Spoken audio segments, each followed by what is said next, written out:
Entertalk Radio, you're in to all things music.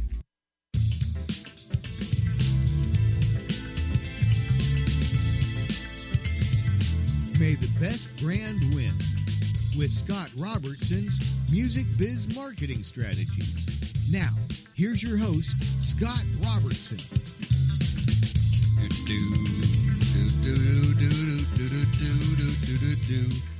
Hey, everybody. It is Friday. Happy Friday. You are tuned to May the Best Brand Win on Entertalk Media, the undisputed leader in music biz talk. And I am Scott, your host, and a man who really doesn't think it's Christmas until Hans Gruber falls from Nakatomi Plaza. So just stop it already. Hans has not fallen from the tower. With me is Paul. What's up, Paul? How's it going? Have you seen people make Christmas tree decorations out of that scene where Yes. Bruce Willis is crawling through the vents? Crawling through the vents. That is an acceptable Christmas decoration. Now, you have an intern at the station that's named Hans Gruber, don't you? How do you feel about that going into the Christmas season with him? You know, as such a I don't feel safe. I don't feel safe here. I think he's gonna take the station over with a number of armed goons with machine guns. It's not. There's probably going to be a big explosion at the roof of our office building. There's maybe a helicopter involved. Hopefully, some brave New York police officer in town to see his family will intervene and keep us safe. You're pretty tricky with that accent, Hans. Pretty tricky. Well, the sad thing is he's probably too young to get those references. If I start throwing them out, he's like 23. I know, right? Come on. Hans Gruber. Hans Gruber, the intern. Anyway. Well, folks, you have tuned into another great episode, potentially great episode since we're recording it now. This is episode 140 of The Big Show, which I like to call Conscience and Reputation. We're going to talk all about reputation. So reputation comes from the Latin word reputationem, which means consideration. It's how people consider or label you kind of good or bad. Now, every choice along the way kind of matters, and it either builds it up for you or it can tear it down. So we're going to dig into kind of corporate conscience and reputation and how those things go together. And I'm going to give you a few tips at the end of the show for how you build a great one, either for your company or even for yourself, and how to not screw it up with your marketing. Because one of the key reasons that reputations get destroyed are making really, really stupid marketing decisions. And of course as we do every week on the show, especially in segment 2, is we dig into people making some of those bad decisions and people making some good ones as well. So winning and losing is coming up as well. Oh, it's going to be another Grammy Award-winning episode of the show. I'm really excited. So who am I? What do I do? How do you reach me? So I'm Scott Robertson. I run a company called Robertson Communications in lovely, scenic, and sunny Orange County, California. I do I help companies win at marketing. I do brand messaging, public relations, all the good stuff in marketing, and try not to do too much of the bad stuff where you're invading people's privacy and interrupting them and doing a bunch of crap that they don't care about or that they don't want. Try not to be part of that problem as much as I can. So that's what I do. How do you reach me? You can send an email to scott@robertsoncom.com, 2 M's like communications. You can find me on Twitter @robertsoncom with 2 M's like communications, or facebook.com/robertsoncom, again, 2 M's like communications. There you go. I always like it when listeners send me an email. Sometimes I do, and you guys email me and talk about things. You want to talk about something that happened in winning and losing. You want to talk about something that we are in the educational part of the show we're talking about. Or I even like it when folks email me and say, "I've got this this particular situation that tails into what you were talking about, and how do you think I should handle it," and that sort of thing. And I'm always happy to kind of give my point of view, my advice on stuff like that. Like I said, you line up 10 marketers, you're going to get like 15 opinions about how things are going to get done. But I'll give you mine always. So let's dig into reputation. I think one of the first things that you got to know when you're talking about reputation is that everything counts, and it's a classic rule that I use. I apply to branding. I apply to reputation. Here's why it's important to know that. It's because if you're doing it for an organization, it's like it's never off. You always have the opportunity to screw it up. You always have the opportunity to build it up. You always have the opportunity to screw it up. It's really, really important that you subscribe to the everything counts sort of mantra when it comes to reputation, because otherwise and companies do this. They say, well, we've got a solid brand reputation. We've been doing, we're doing advertising here. We have social media channels here, that kind of thing. So, it really won't matter what we all do in our own personal and private lives, with various folks that are with us and stuff. And it does matter, actually. It does matter. On social media, you've seen people get fired and reputations destroyed because they just tweeted something. They just tweeted something dumb. Everything counts. Everything counts. It's always on. You don't have a choice in that. That's the rule that we're going by, right? Another thing I want to say about reputation, because I think it's really important to say this, is that bad things that you do in your reputation cannot be whisked away on the internet by flooding in more positive content to try to push other content away. When marketers say that, that's dumb. That doesn't make any sense at all. That is not reputation management in any way, shape, or form. What that is a tactic that's sort of designed to, trick stupid people is how I would say it. You cannot, like I said, I had somebody one time said, are there any bad links on your about you on your site? Because we can, flood Google with a bunch of positive stories on you and push all that stuff down to like page 2 or 3, and nobody looks on there. So now you have a positive reputation. The hell you do, by the way. You do not. You do not have a positive reputation by doing that. What you have is you paid some idiot to do that. Don't do that. Don't do that. If you have bad links, let me give you the actual public relations way that you handle bad links on the internet. You explain them. You tell the truth. You explain them. I know it's not sexy. It's not. I hate to be that guy, but I just can't tolerate bull crap. And if you have a negative link on the internet, you have the right to tell your story about your side, about what happened. And that's about as good as you're going to get, If you get a negative review, somewhere, you need to tell your side of what happened. First of all, from a customer service perspective, with any luck, you've made that customer happy by now, or you've at least tried. You've at least tried. You don't just, and we've talked about that at length at the show before. But if you want to, get, quote unquote, get rid of bad reputational links, the best thing that you can do is to put out a post yourself and say, hey, and I would quote the original post. I would say, look, here's what's happened. Here's what people think happened. Here's our side of it.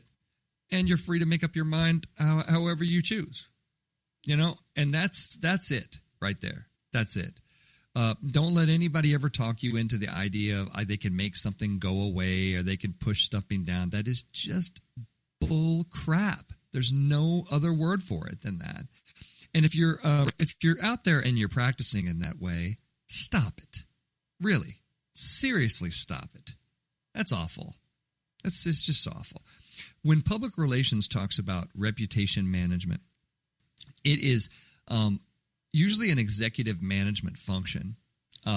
When public relations gets involved in reputation management, what we're talking about is sort of alignment of goals and behavior and what people, we talked about at the top of the show that, it means consideration. It means how people consider you or label you. So that means it's up in the realm of perception. And that is 100% the realm of what we do here every day in public relations land. We try to shape a positive reputation. We don't lie. We don't hide things. We don't cover things up because those things are, wait for it, wrong. Those things are wrong. We don't do that. If you're a public relations person and and you do things like that, you're in direct violation of the code of ethics of our profession. So you want to think long and hard about that whole code of ethics thing and what side of it you'd like to practice on. Really, really, really important stuff. When we're talking about reputation management from a public relations perspective, we are talking about alignment, right? We are talking about doing the things, setting ourselves up for success and doing the things that are going to yield a positive reputation for the company. And we're talking about constant measurement. We're constantly out there looking to see what people are saying about us. Reputation management programs have so many deep fingers everywhere trying to listen and say, here's what we know, here's what people think. You know, where are the differences, and what do we need to do to make a change? You know, those kind of things. By the way, another just quick misnomer about too. A lot of companies think, well, we can do a whole bunch of bad stuff, but when we can just PR it all away by donating a bunch of money to charity or participating and being a sponsor of the March of Dimes or whatever else. You can't do that either. You can't do that either, right? There's no PR magic wand that says, well, they had 15 sexual harassment suits this year, and executives caught for embezzlement, and you know, they violated privacy every which way to Sunday. Oh, but look, they gave $10,000 to the March of Dimes. No, you can't do that. You can't do that, right? Don't do that. Don't say dumb things like that either, because that's dumb. So don't do that. You know, let's take a minute and talk about a company that has a pretty stellar reputation, also the most valuable company on the planet. Those things are connected, by the way, and that's Apple. Apple has a very solid reputation, very, very much earned, by the way. Especially, and I want to talk about Apple in one specific area. I want to talk about Apple as it relates to privacy. In the entire world of companies, I am only aware of one that gives a flying crap about privacy. And that company is Apple. They have proven it multiple times. They absolutely prove it. They have a new ad campaign that I think is brilliant. They call it Simple as That.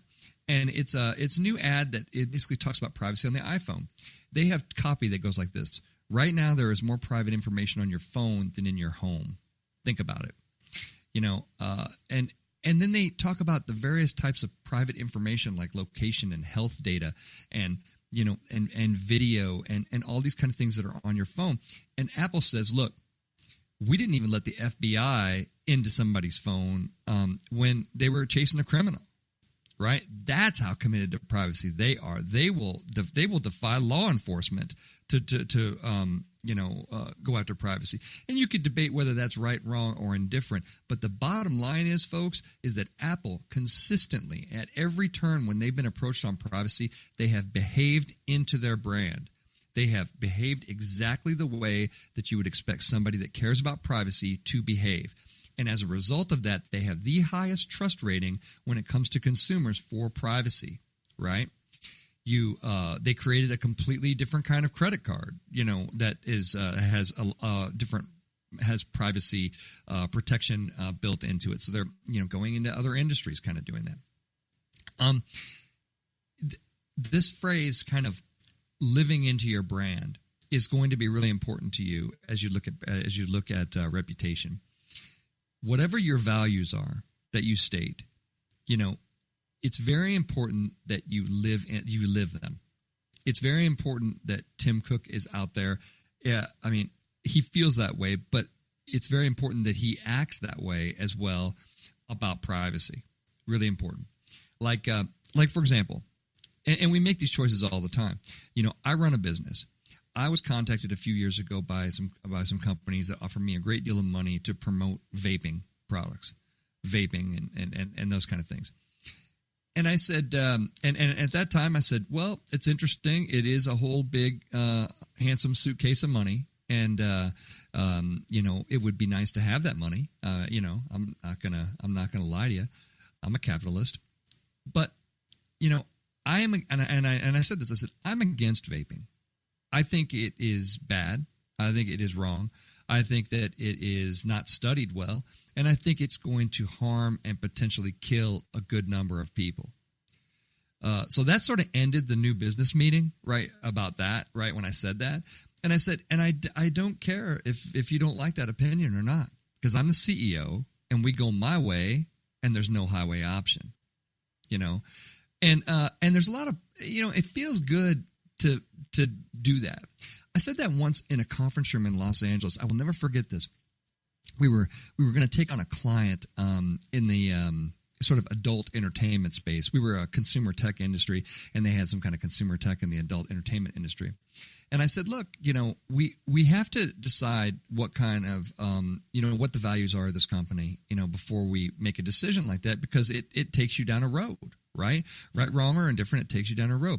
And I said, and I kind of have to be in, for stuff I'm pitching and stuff that I'm working on, it helps me when I like them, when I'm in favor of them, when those kind of things, and it's really hard to do that job when you're not.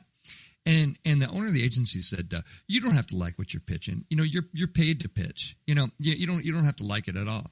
You know, and I just turned to him and I said, I completely disagree with you. I said, and you're my boss. I go, but you're flat freaking wrong. I said, and the bottom line is, I said, you might have to. You may have sold your soul, but mine is not for sale. You know, I was popular. You know, I've always been popular in conversations like that, and I just don't give any sort of a crap. I am going to sleep good at night, and I don't care what it does to you. That's my bottom line. If you don't like it, that is not my problem. You know, I'm gonna make those choices that live into my values and the stuff that I want to do. And I strongly suggest we live in a world where that mentality should be a lot more contagious than it is. You know, you must have a conscience to work and live in this world, and your conscience guides you to make decisions. But when money gets involved, people go against their values all the time, and then they wonder why they have a bad reputation. Well, let me clear it up for you. If you know right from wrong, you do wrong things, and then they blow up in your face, and it's going to affect your reputation. And then you're going to ask PR, how much money do we have to donate to the March of Dimes to make it go away? You know? We're talking about conscience and reputation here on May the Best Brand Win on Entertalk Media. Come on back, and coincidentally enough, we got a bunch of people winning and losing this week. Let's talk about them. See you in a few.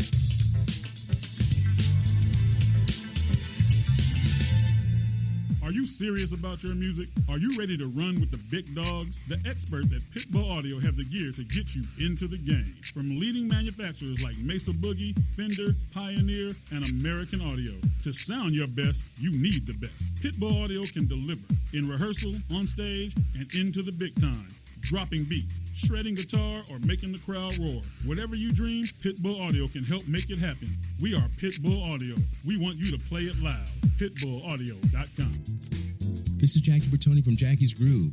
Come join me weekly on my journey through the music business as I take you behind the velvet rope, interviewing industry notables such as Al Di Meola, Michael McDonald, and Al Jarreau, to name but a few. Listen to their stories on being in the studios recording #1 hits and onto the stages throughout the globe. Allow me to be your music historian. You can hear me live every Monday at 2 p.m. and every Wednesday at 12 noon Pacific Standard Time or 24/7 on jackiesgroove.com. Ready to get your groove on? Hi, I'm Tim Dolbear, the host of Sound Experience on Entertalk Radio. Each week, I talk with top professional audio engineers, producers, musicians, and the manufacturers that make the tools that we use in the studio each and every day. From capturing the perfect take to mastering your final release, and the tools and how the pros use them, we are going to dive deep into their process and learn from their experience. I look forward to you joining us each week on Sound Experience with me, your host, Tim Dolbear. Make this your vinyl night. I'm John J.R. Robinson, and every week, music creation comes alive through stories, experiences, and sounds when vinyl records filled our hearts and minds.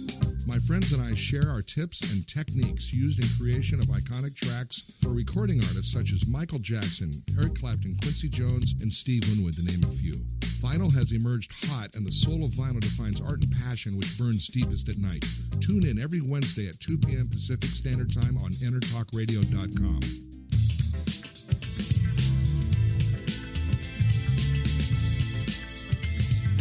May the best brand win with Scott Robertson's Music Biz Marketing Strategies. Now, here's your host, Scott Robertson.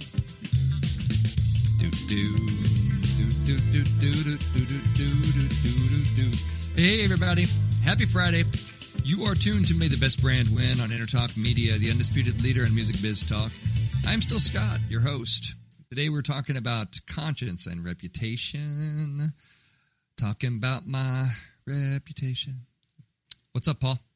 How's the reputation of Entertalk Radio going these days? Pretty good, I imagine. Pretty good. Yeah, we still got them fooled and believing we're professional, responsible grown-ups. You've pushed all the bad content down. You're a good shot. Yep. We fixed all our links. Yeah, I had one person ask me one time that said, "Can you erase this from the internet?" I was like, no, that's not how the internet works, actually. It's, and then you have to get into a conversation that involves like a lot of little, like drawings and stuff of how the internet's put together. Yeah. Fascinating. That could be like a very life-changing thing to have to explain to a person how the world works. There's a lot of rabbit holes to dive into of why you can't erase things from the internet. Scott, I hear you're really good at PR. Can you erase things from the internet? Yeah. Well, I'm super good. I've developed a proprietary method of erasing things from the internet that are duplicated on hundreds of thousands of different machines and footprints and IP addresses. I mean, a giant coronal mass ejection is probably your best bet. If you know some sort of a dance that you could perform to trigger one of those things, I would dance. I like it. I would do it that way, just like a giant solar EMP that fries everything. Yeah, a solar EMP would do it. Now that we're talking, maybe. It depends. Depending on where it hits. Yeah, I mean, right? if the thing you're trying to erase was juicy enough to someone, to throw it on a recordable DVD, sorry, it'll be back. It'll be back. Oh, my goodness. Well, we're talking about reputation. Let's dig into who's winning and losing this week, shall we? Facebook, your friend that has a new privacy issue in almost every other day now. They revealed a bug this week that iPhone users are reporting a significant new bug in the iOS app that turns on the camera without their permission. The bug went viral after Facebook user Joshua Maddox reported the issue, complete with video proof. However, an earlier report of the bug goes back to November 2nd tweet from a Twitter user.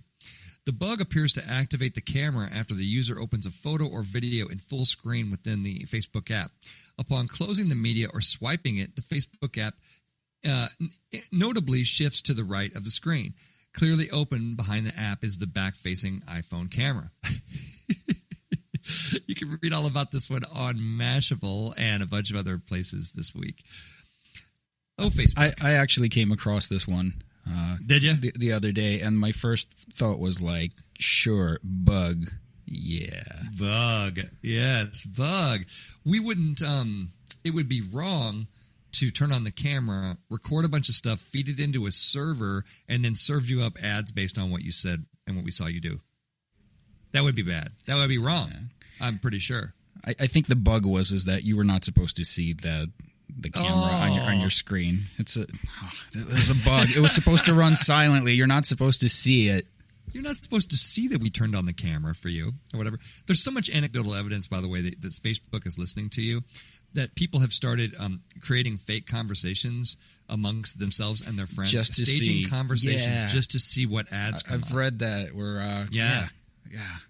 And of course, and Facebook's like, oh, no, we don't do that. We don't listen to you, and we don't serve up ads based on what we hear. Bull crap. Everybody knows that you do. Just cop to it already. Jeez. That is we talked about companies that have great reputations for privacy. This is a company that has probably the worst, Google maybe second, for privacy in the world, is Facebook. because they don't give any sort of a crap about, sharing your data with anyone. They don't see it as wrong.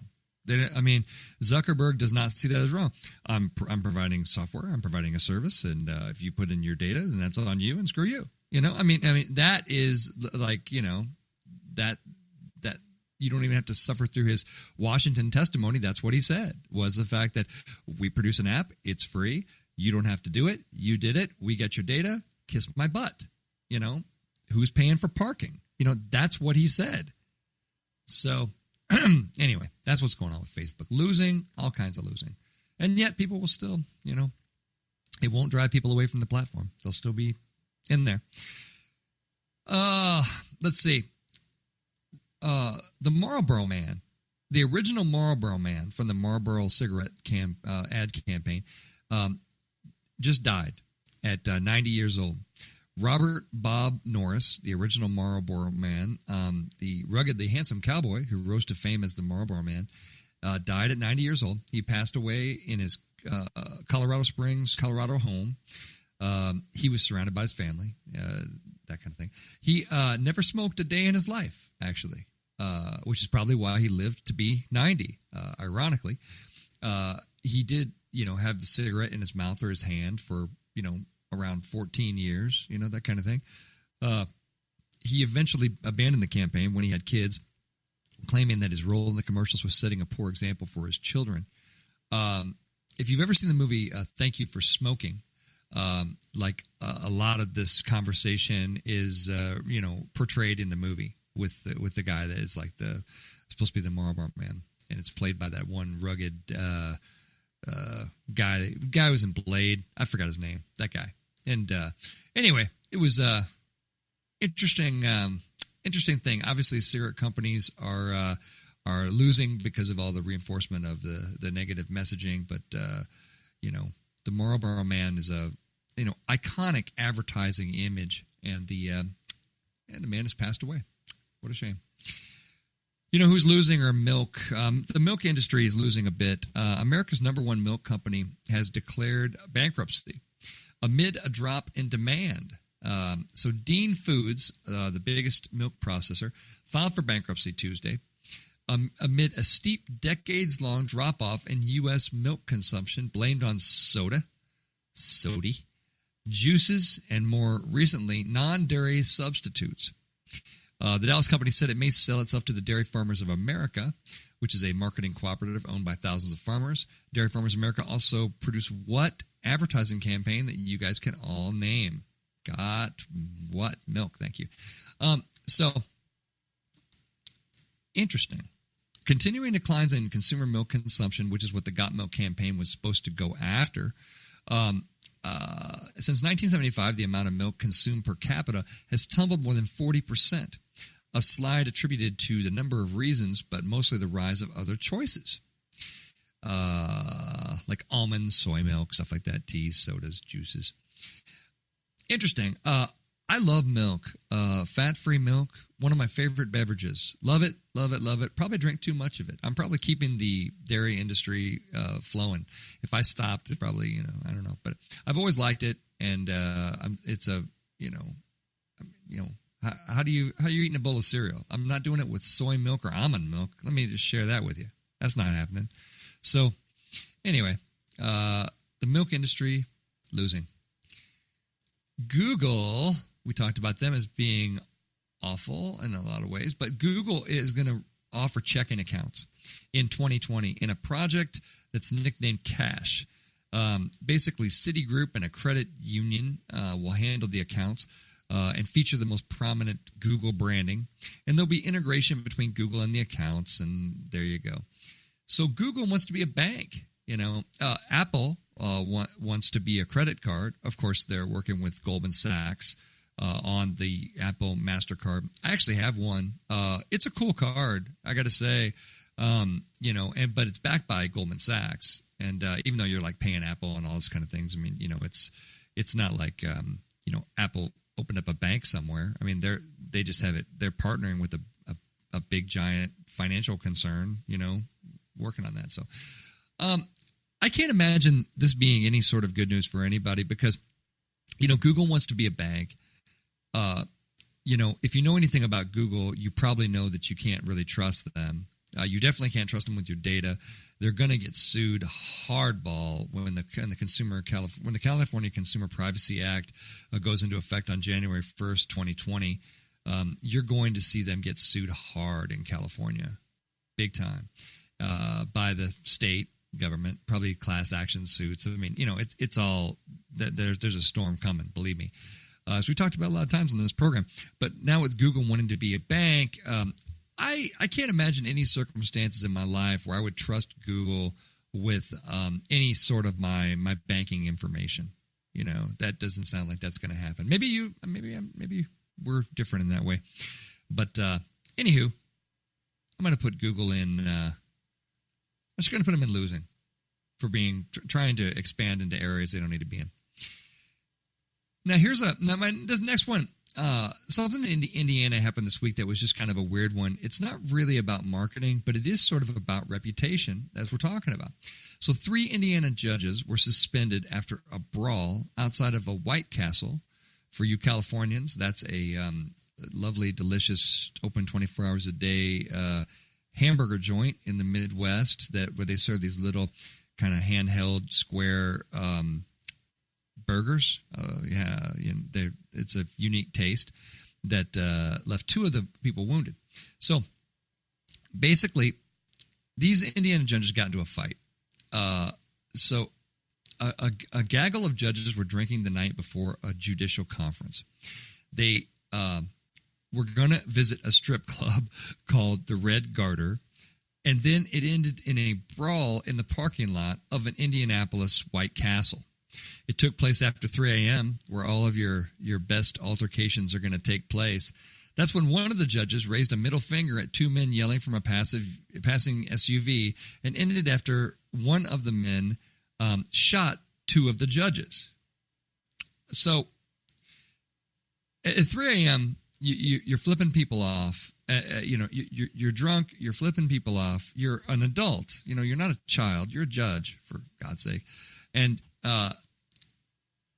what in the world is the matter with you? I mean, this story is covered pretty widely nationally on NPR.org, and so go check that out.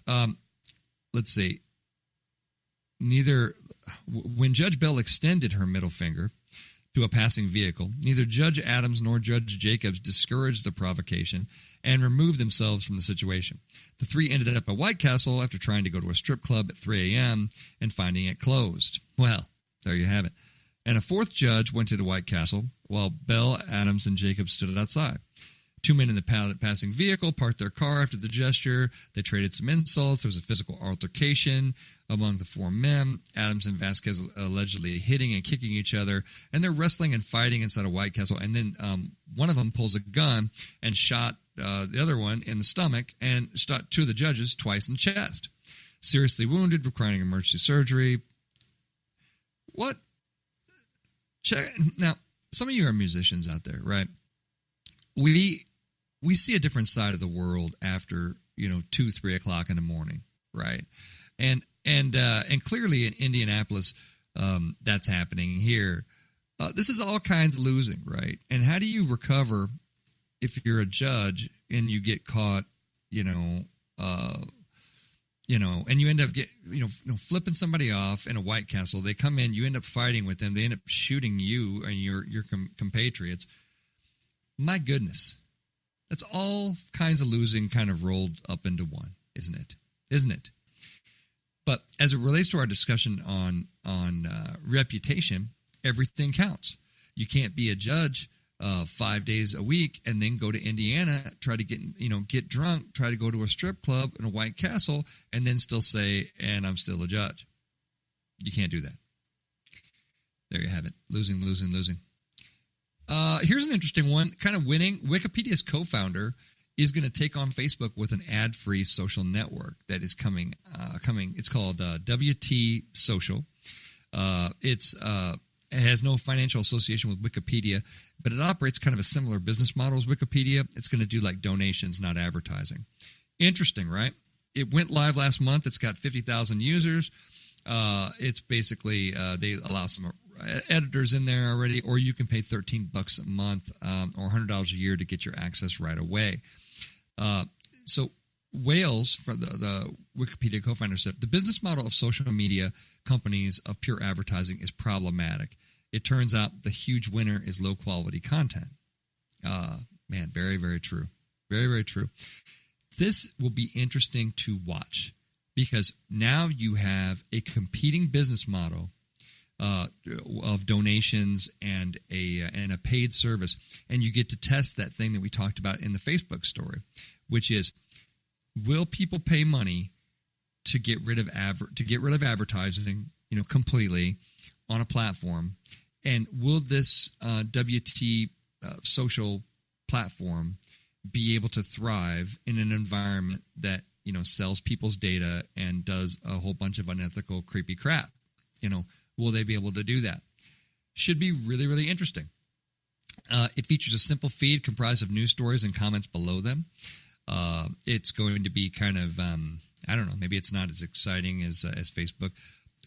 I would jump into this. I mean, I think it's interesting. I mean, if you're in communications, you should certainly know about it and start tracking it, because as it starts to roll up and get more users and more users, there could be a really the flywheel could be spinning really fast for this sort of non-advertising driven model of a social media network. Could be really, really interesting. And as you know, Facebook's it actually could help benefit Facebook because they're up on charges of being, anti-competitive, right? Antitrust. So there's antitrust suit, all over the place with this. So if a competitor were to jump up and start really threatening their business, it actually would be good for their antitrust suit, strangely enough. So that should be kind of interesting. And my last story on winning and losing is Disney Plus, the new streaming network for the mouse, launched and then it crashed. It launched on Tuesday and then it crashed right away. And then Disney handled it really, really well though. Right? They talked about customer demands, exceeded our expectations. They put up one of their cute characters, Wreck-It Ralph, and just said, oh, sorry, unable to connect. There seems to be an issue. And I was kind of laughing, and I was like, man, even when Disney fails, they fail like magnificently, and they still kind of make you feel okay about it. You're like, oh, that's funny. I get to look at a picture of Wreck-It Ralph or whatever. I'm sure they'll get it taken care of pretty soon. And again, that is another benefit of having a great reputation, like Disney certainly has. Well, that's who's winning and losing this week. Come on back, and I'm going to give you your very own tips for building and keeping a strong reputation. See you in a few.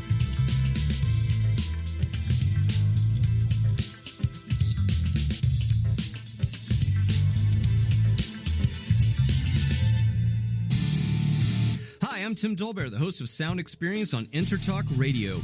Each week, I talk with top professional audio engineers, producers, musicians, and the manufacturers that make the tools that we use in the studio each and every day.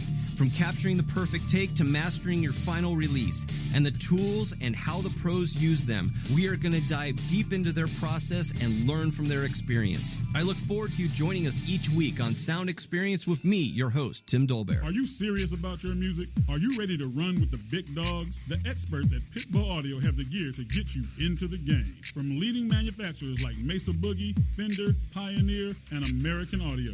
To sound your best, you need the best. Pitbull Audio can deliver in rehearsal, on stage, and into the big time. Dropping beats, shredding guitar, or making the crowd roar. Whatever you dream, Pitbull Audio can help make it happen. We are Pitbull Audio. We want you to play it loud. PitbullAudio.com. Make this your vinyl night. I'm John J.R. Robinson, and every week, music creation comes alive through stories, experiences, and sounds when vinyl records filled our hearts and minds. My friends and I share our tips and techniques used in creation of iconic tracks for recording artists such as Michael Jackson, Eric Clapton, Quincy Jones, and Steve Winwood, to name a few. Vinyl has emerged hot, and the soul of vinyl defines art and passion which burns deepest at night.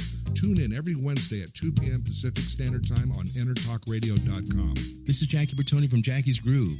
Come join me weekly on my journey through the music business as I take you behind the velvet rope, interviewing industry notables such as Al Di Meola, Michael McDonald, and Al Jarreau, to name but a few. Listen to their stories on being in the studios recording #1 hits and onto the stages throughout the globe. Allow me to be your music historian. You can hear me live every Monday at 2 p.m. and every Wednesday at 12 noon Pacific Standard Time or 24/7 on jackiesgroove.com. Ready to get your groove on?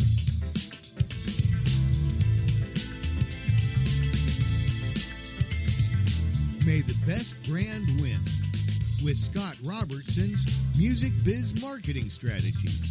Now, here's your host, Scott Robertson.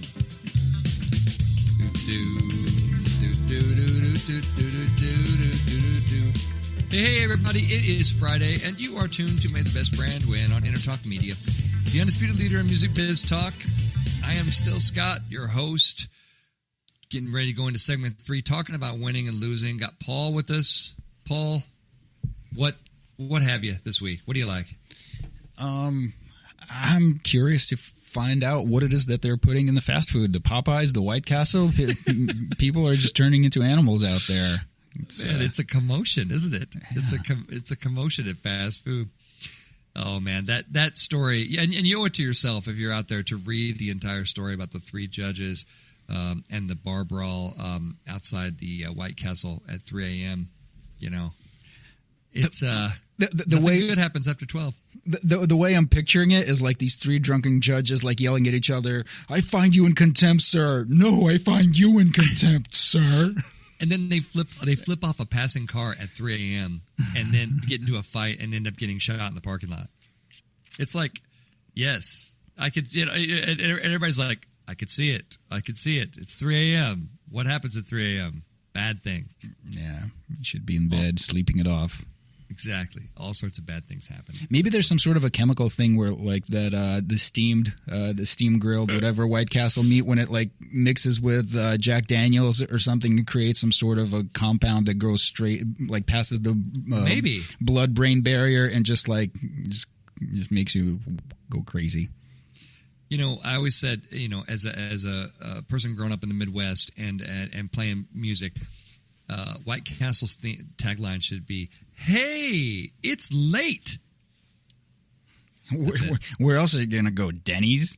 Exactly. That should be the 100% of the marketing tagline. They're like, if it's 3 a.m., you're either at White Castle or you're at Denny's or you've already been incarcerated.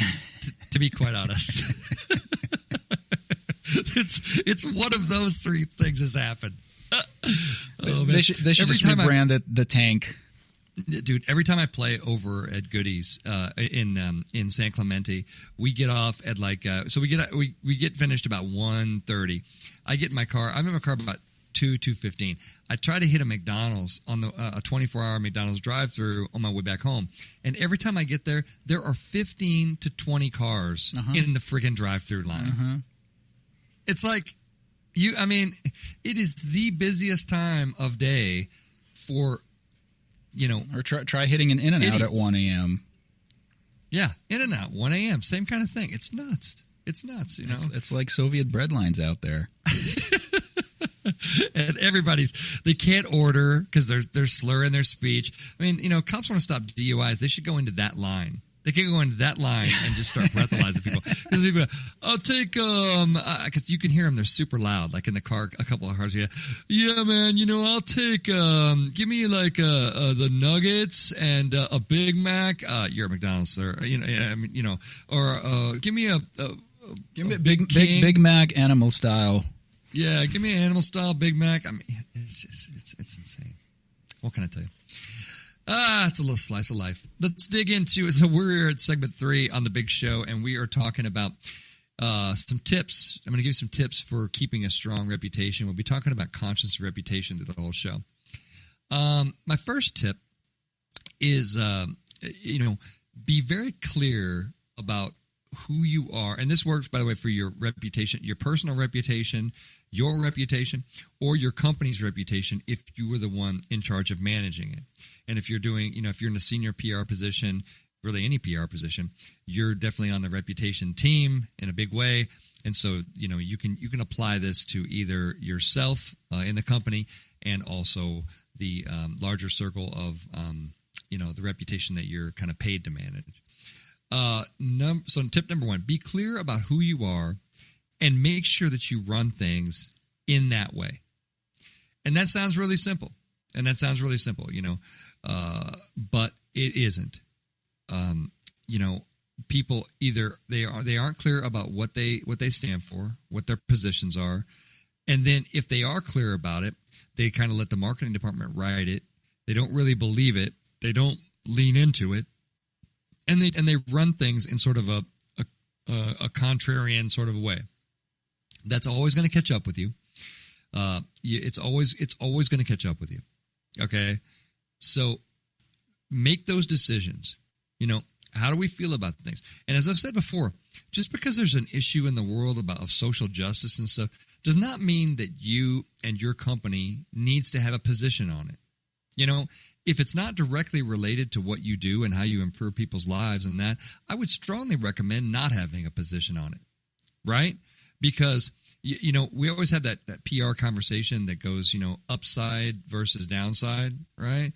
So downside risk versus potential upside if you get it right. I mean, let's say, if you go jumping into a hotbed of issues and it's not something that you do, let's look at Nike, for example. Nike stuck its big fat freaking nose in a bunch of stuff that it didn't need to be involved in, which I said many times on the show. I said Nike's taking a stand on a bunch of stuff. Totally cost them a bunch of market share. Lost a bunch of market share, lost a bunch of money, lost a bunch of the reason that you're in business, lost a bunch of the brand reputation, all these kind of things. And was the upside enough for getting involved in a lot of these social issues? You know what? You're a shoe company. And let's be quite honest, you're a shoe company with a really sketchy past about using sweatshops, employing really young people to make your products. And that stuff has been proven on many, many, many occasions. So you're the last company in the world that needs to be lecturing the world on how it should behave.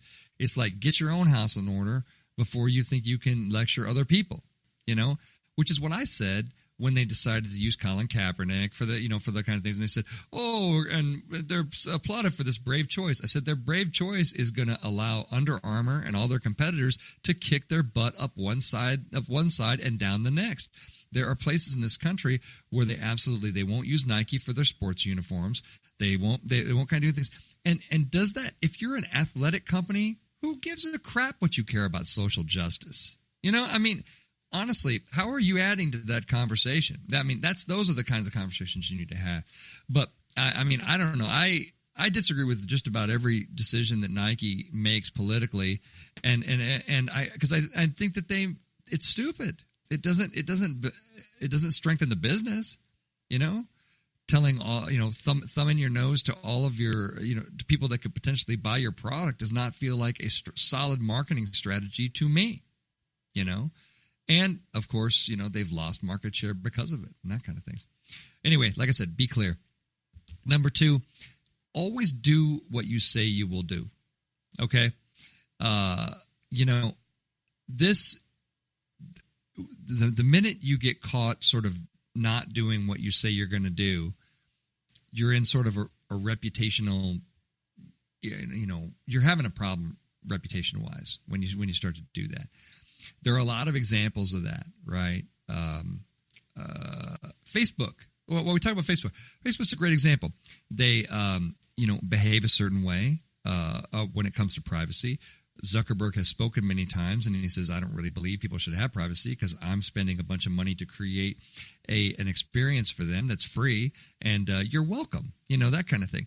But then the company launches these stupid corporate ads that say, we care about your data, we care about your privacy, and we're going to, do what we say we're going to do, and we're going to protect your data. No, you're not. And you know why you're not? Because of the first thing I said, which is that your CEO doesn't really give a crap about it. He doesn't really care, right? So when you run a bunch of ads and say you're going to do one thing and then you behave in a completely opposite manner, that tends to destroy trust, right? That, sounds obvious. However, we see those disconnects happen between people all the time, companies and folks all the time. if you say you're going to do something, do it every time. Always do it. Really important. My third tip, and I work with my clients on this all the time. If you want to have a good reputation, try to have the least amount of drama going on around your brand that you possibly can. Okay? Don't look for situations where, hey, we can stir up a lot of stuff. That is not ever going to be a trusted company with reputation.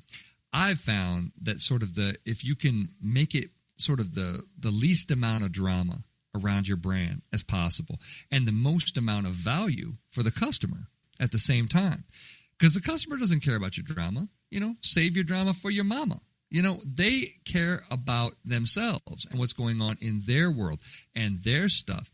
And your, drama is secondary of secondary, tertiary and down the tertiary line of concern. Really, really important. We talk every week about losing, and we talk about companies that are losing. One of the biggest reasons that they're losing is that they don't think this part through. They don't think about, hey, what if we said nothing? What if we decided not to do this partnership? What if we decided to be a retailer that sold clothes for all sizes of women? And what if we didn't send diet bars, Atkins bars out to our plus size customers with sort of an inspirational message about, hey, you can do it? What if we didn't do stupid things like that? Be the person in the room that steers the client away from really dumb things like the diet bar thing for Forever 21 that I'm talking about. Or, things like that, right? People are making choices about marketing campaigns. And some people say, oh, well, Scott, marketing's a risk. Marketing's always a risk and risk and risk and risk and risk and risk. Yeah, but it doesn't always have to be. You know what? If you're smart, you can maintain your downside. You can maintain your downside risk in a positive manner. Think about that drama stuff, right? When people are presenting programs to you and your spider sense is going off and you realize that it's going to bring a great deal of headache and risk to the company, stop it. Stand in front of it. Don't let it happen, right? Folks that have worked with me in the corporate world and the agency world know that I have stood in front of those trains before. I don't care. I don't care who submitted it. I don't care whose kid was involved. I don't care. A stupid idea is still a stupid idea, no matter who, presents it. If the board of directors has an idea and it's dumb, get in front of it. I've seen many boards of directors that, with good hearts and they're trying to be helpful, but they make some of the freaking dumbest decisions of business people that I've ever seen in my life. And if you don't stand in front of it, it's going to become real. It's going to become a thing. And you're going to be like, why are we doing this? I'm sorry. What? What the hell? How the hell did we get in this? The reason you did is because you didn't get in front of it fast enough. Stop that stuff from becoming unfortunate drama for your brand. Number 4, be honest. Be honest. Lying is bad for business. It is bad for business. Oh, Scott, well, the whole business world lies. Yeah, but you don't have to. You don't have to. It's a choice. It really is, and I mean that too.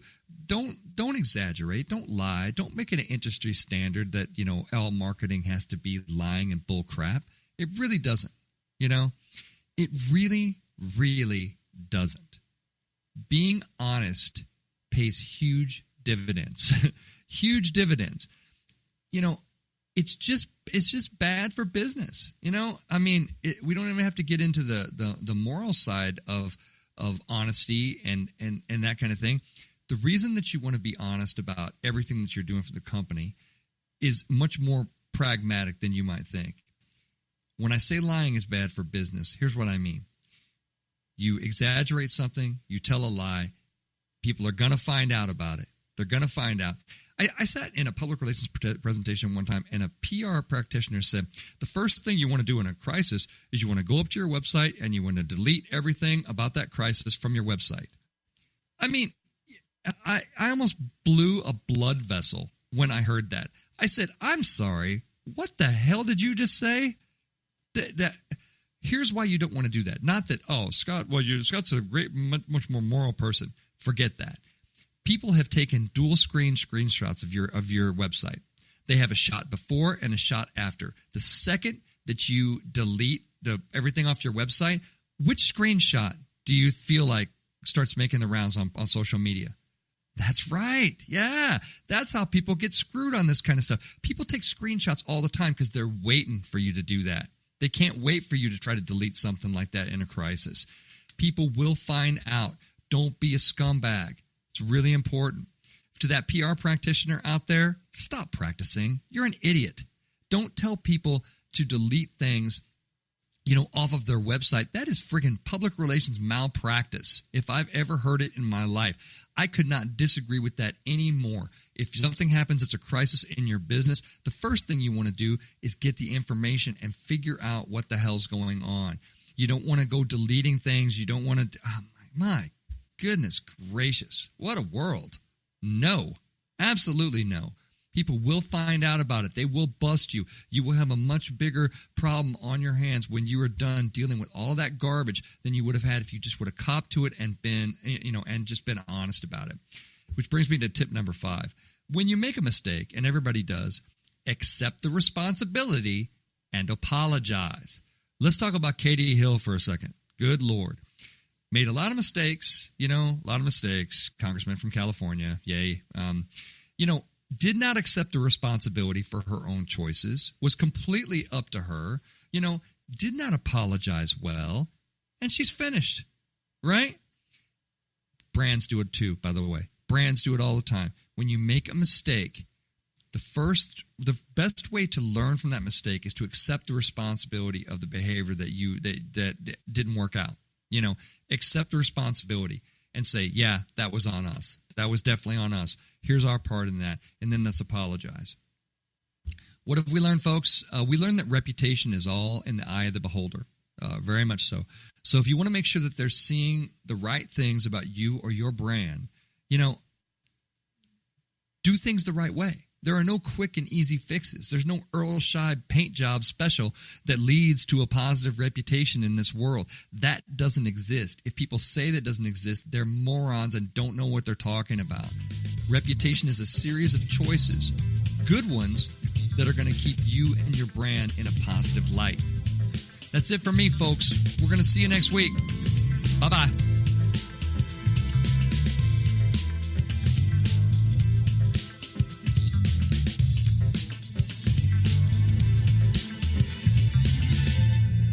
You know what's all around you every waking moment of your life? Marketing. You're choking on it. I'm Scott Robertson, and when it comes to strategic PR, branding, and marketing, I've seen it all. And actually, I'm still seeing it because bad marketing never sleeps. Join me each week on May the Best Brand Win, right here on Entertalk Radio, and learn how to make the marketing for your brand unforgettable. Hi, this is Tim Dolbear from Eclectica Studios. I'm a full-time mixing and recording engineer. I work with Grammy winners, labels, and indie artists, using state-of-the-art digital mixing and restoration tools and the very best in analog gear. Really, though, it's my ability to bring tracks to life and fulfill your vision for your music.